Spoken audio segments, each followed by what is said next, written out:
I'm Tasha Tyndall with Tasha Teaches, and today I'm going to talk to you about continuous brew kombucha.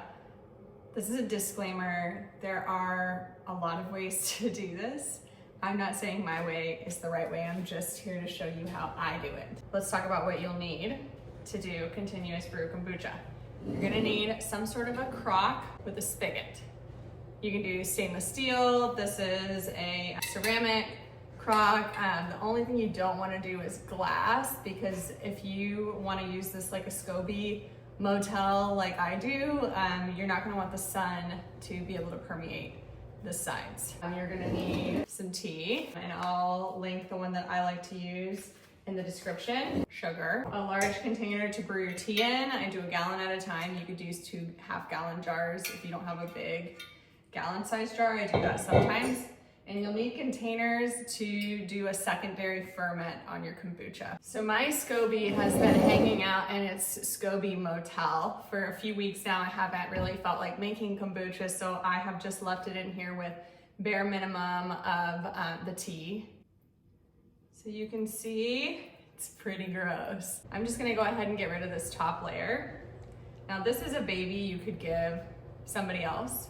For a gallon of tea to feed your Scoby, you're gonna need 4 tablespoons of the dry leaf tea. So the blend that I use, or the loose leaf tea, sorry, the blend that I use is green, black, and white. And I have this giant fine mesh tea strainer for making cold brew in my half-gallon jug. So it works great, but any fine mesh strainer is going to work fine. You could dump the leaves directly into the hot water and then pour it through a fine mesh strainer. You don't need anything fancy. Do that with 1 cup of sugar. I just use a raw cane sugar. And what's gonna happen is the Scoby is basically gonna eat this sugar. So it may seem like a lot of sugar, but as the acidity increases, the sugar will decrease. The amount that you have will be a whole heck of a lot less than what you put in, if not negligible.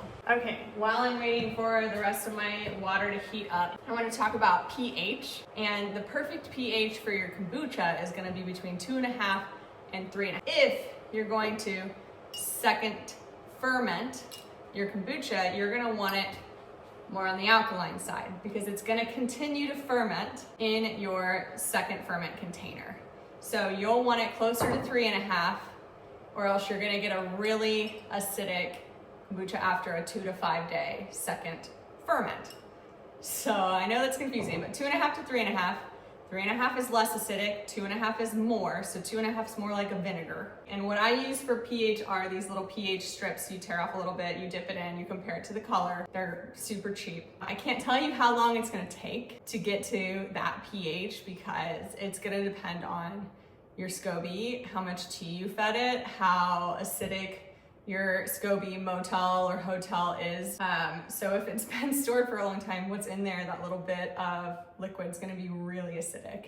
And so it's gonna eat this tea that you feed it fast. Okay, so I finished heating more water. I'm gonna pour it in here, and just to try and dissolve my sugar, I'm gonna start adding it at the same time. So I have about a gallon of liquid here. I got my sugar in. I'm gonna stir until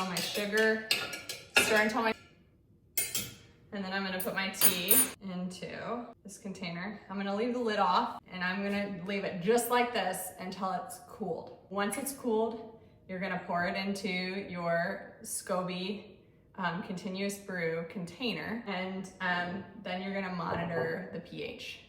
When you hit 3.5, 3 to 3.5, you're gonna make a decision. Do you like your kombucha carbonated? If so, the way you get the carbonation is through secondary fermentation. Honestly, this is phenomenal. Like, this tea blend I use is phenomenal. Flat and without any flavor added. I will just drink it from the spout. My kids will just drink it from the spout. But you can Google different flavorings you can do. Like, I'm gonna do cranberry juice with some fresh ginger, and you will pour your kombucha from the spout to within 1 inch of the top of your container. And then you're going to burp them daily. Once it gets a good fizz, you want to like refrigerate it. So I use the spigot to fill my secondary ferment containers, or I'll just fill my cup of ice with some kombucha. And then when I am done, I'll make sure to leave a little liquid in the bottom with my Scoby, and then I just let it sit until I'm ready to use it again.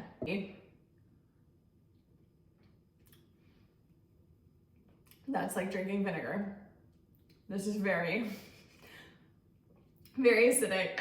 I've never tried my kombucha after it's been a Scoby motel that is pungent. It still tastes good.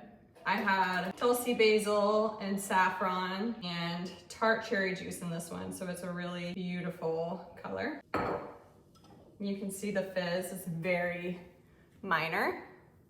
See the stuff that I poured out of there is my Tulsi basil and saffron. It's way better. It's so smooth. That is so good. I do a cotton cover on my crock because you need to have access to the outside air for this kind of a ferment. I think homemade kombucha tastes, oh my gosh, like 1,000 times better than store-bought kombucha. It's so expensive to buy. Worth making, super cheap to make. All you need is the Scoby, and with the continuous brew method, it's super simple.